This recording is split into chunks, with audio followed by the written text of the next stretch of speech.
Folks, I'm Kirby Farrell. I teach at the University of Massachusetts in Amherst, and I want to welcome you all to inspect at close range humans and chickens and their interactions. This film is something that I use in almost all the courses I teach as an introduction to thinking about literature and criticism and also human behavior. It's wonderfully naive, and as you'll see when you first view the characters, it's a series of vignettes. When you first view the characters, you'll find yourself thinking it's supremely trivial and lightweight and comical, and in some ways it is. But as you're watching it, ask yourself what kinds of deeper, more troubling themes are lurking in the content of the film that would require such a lightweight, comical, ironical, even generous and forgiving kind of tone. What I usually tell my students is that the film is especially attractive because what it does is juxtapose completely conflicting and incompatible human needs and characteristics. So as you're watching it, ask yourself in how many ways the filmmakers have contrived to expose the conflicts about being alive. Okay? The film runs for about 50 minutes to an hour, and afterward I'll give you a short introduction to the way I've been thinking about the film, and then we'll have a discussion about some of the questions that it raises and some of the visions that it opens up for us.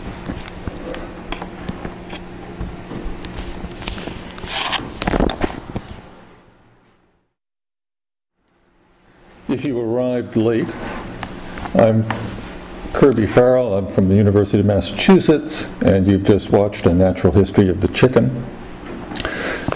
The connection of the film to the Becker Foundation is that Ernest Becker's fundamental insight was that we're very reluctant to look at ourselves in the larger natural world, that in fact we mediate the conflicts that relate us to the world around us by telling stories, and the accumulated stories we tell are what we think of as culture. You can see in this documentary film that people in the film, in these different vignettes, are relating to the world by spinning narratives about themselves and about the way the world is. What you and I would notice, seeing the film as a whole, through the eyes of the director and the screenwriter, is that the film manages to evoke some of the insoluble conflicts that define us. And I want to emphasize the notion of insoluble conflicts, because when we talk even analytically in the university, we often behave as if there were some kind of ideal solution.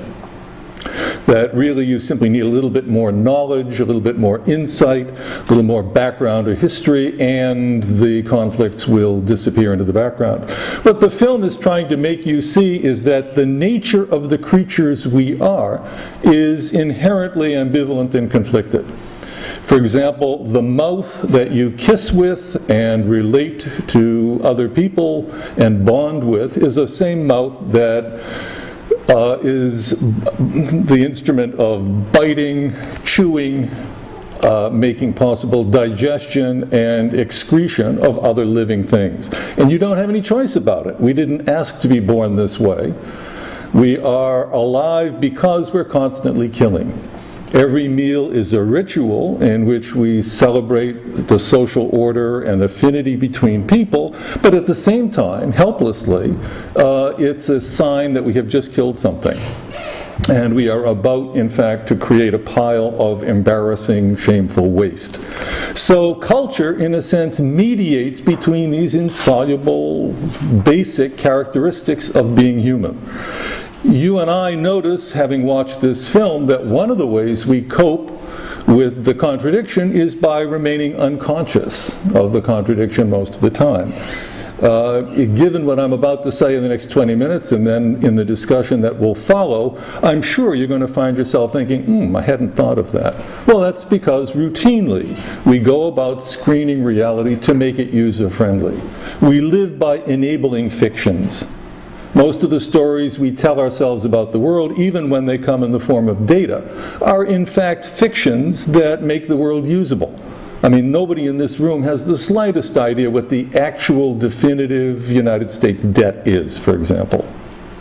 Almost nobody here can tell you anything about who your ancestors were 27 generations ago. If you notice, the film is constantly trying in subtle ways, in gentle ways, to blow your mind. So, for example, as you well know, evolution shows us that chickens are the latest version of the dinosaur.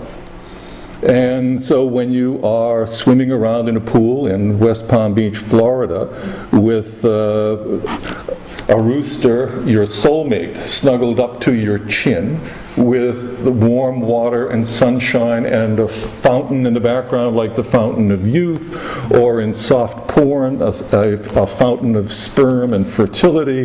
That erotic scene is a middle-class, middle-aged woman erotically swimming with a dinosaur.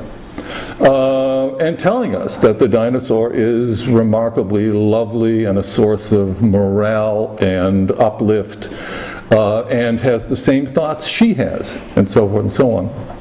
So from this point of view, life is more inherently unthinkable, insoluble, bizarre than we can ordinarily process. I mean, we would in fact find our everyday routine grinding to a halt if we were more attuned to the way the world actually works.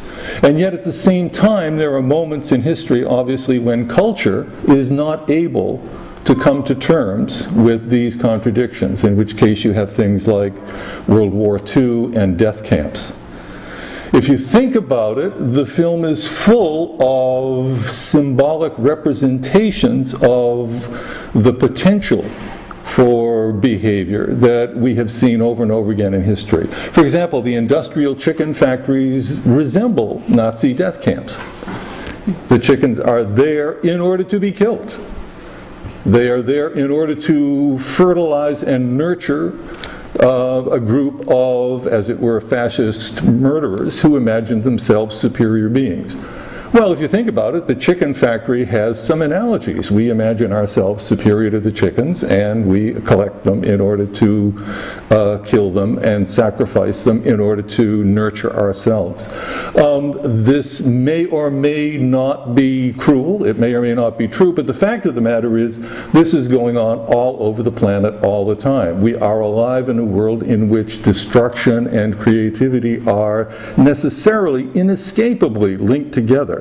And the whole problem of culture is the problem of criticism, which is to say the problem of trying to sort out what is it that makes life beneficial and satisfying and fruitful, and on the other hand, what is it that is sadistic and leads to extermination, or if you think about it in terms of menu, leads to cannibalism, the destruction of one person by another. You notice the stories the individuals in the film are telling fill some familiar genres that you're used to. I mean, the dominant genre in the film is heroic rescue. Remember, it begins with Janet Bonney on her farm in Maine giving mouth-to-beak resuscitation to one of, quote, her girls in order to bring this frozen chicken back to life. It's a fantasy of utopian, it's almost like Girl Scouts. You know, it's a girl's farm, basically. One has frozen to death, and through this gesture of love, and in fact she's actually kissing a dinosaur, she brings this dinosaur back to life. And she becomes a worldwide celebrity. People all over the world want to know about this. If you think about it, the same principle is at work, the same deep trope, the same deep metaphor is at work in the story about Mike the Headless Rooster. You know, he survives death in 1945 when the U.S. was coming to the end of a horrific, morally challenging and nightmarishly fatal war. And Mike ends up surviving death and becoming, in fact, a celebrity because he can be displayed to show you that, as Karen Estrada says of Cotton Rooster, miracles do happen.